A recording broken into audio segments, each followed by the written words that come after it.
Hello guys, வணக்கம். நான் உங்களை பம்மன் ஜூட்.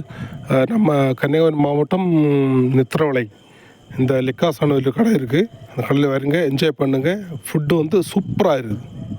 மழையில் நீ நனைகையில் எனக்கு காய்ச்சல் வரும், வெயிலில்